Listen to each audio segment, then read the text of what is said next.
for here, we're going to be making a loose dot model of chlorine dioxide.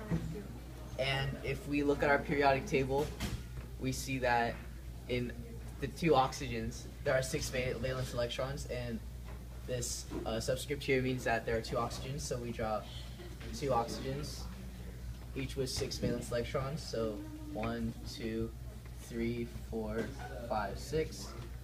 1, 2, 3, 4, 5, 6. And now if we look here at chlorine, right here, we see that chlorine has 7 valence electrons, so we draw chlorine in the middle.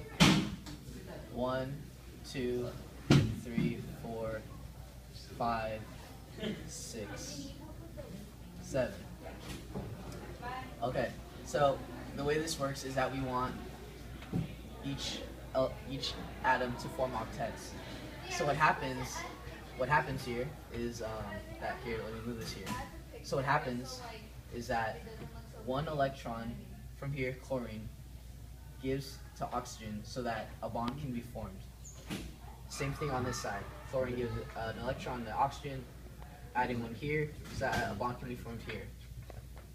And so now if we add it up now, you have 1, 2, 3, 4, 5, 6, 7, 8 electrons for oxygen, so that forms an octet.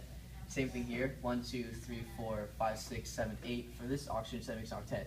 But the problem we have now is that chlorine, so these 2 are gone now because they're here, but for chlorine now we have 1, 2, 3, 4, 5, 6, 7.